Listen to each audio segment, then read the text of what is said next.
Hi, it's Brian Glicklick. It was Martin Luther King Day 2010, and I was on a jet from Los Angeles to New York to meet with Jeff Zucker and senior staff of NBC to talk about the future of The Tonight Show. Let me set the stage in case you don't remember what went on in this episode of the Late Night Wars. In 2009, NBC had decided to hand over the reins of The Tonight Show from Jay Leno to Conan O'Brien, with Leno's cooperation. They wanted to keep Leno, so they offered him a slot in the last hour of primetime for a show called The Jay Leno Show. But audiences didn't respond well to that, and ratings were very weak. There was a real problem because affiliates relied on their late night news for a big piece of their ad budget, and they were suffering with low ratings. So NBC needed to do something. The decision they made early in 2010 was to hand the reins of The Tonight Show back to Jay Leno and move Conan O'Brien to a slot an hour later.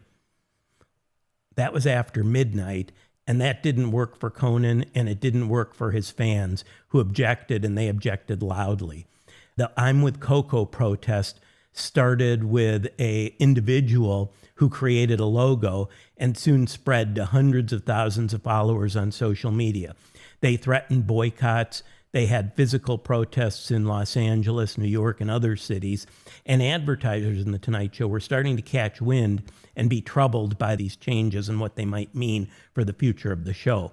Worse yet, Leno was being seen as something of a digital Luddite who was out of touch with younger audiences, and that had real implications to advertising categories and ad revenue in the future.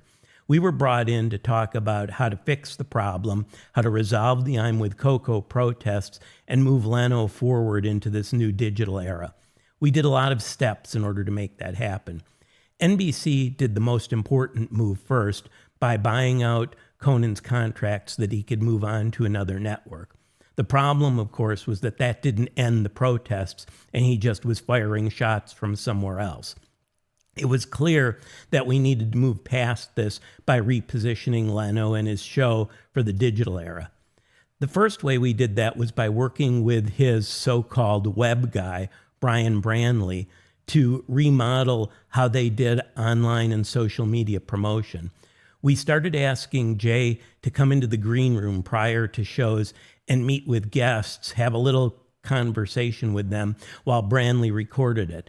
Those would go on social media, both for The Tonight Show, whose channels were very small at that time, and on the social media channels of the guests, whose social media channels were very large.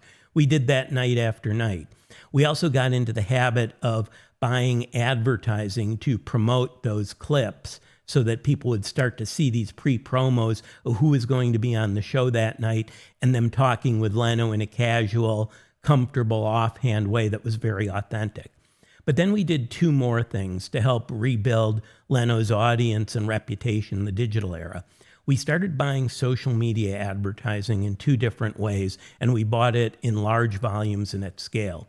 The first was in the top 25 markets. We created custom ads by market that talked about the affiliate that The Tonight Show was on, the time it was on, and named the city.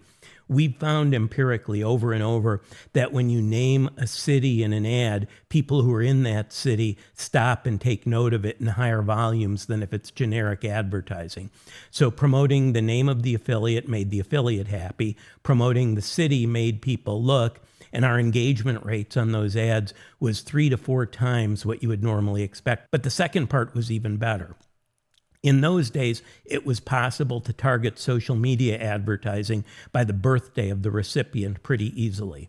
So if you were on Facebook or the other media channels that we targeted, and it was your birthday, your feeds that day would include ads saying, "Happy birthday" from Jay Leno and The Tonight Show, with an image of Jay Leno holding up a cake.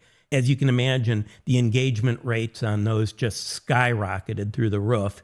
And in total, it started to improve The Tonight Show's online metrics as they moved from having well under 100,000 social media followers to well over 1 million in just a period of months.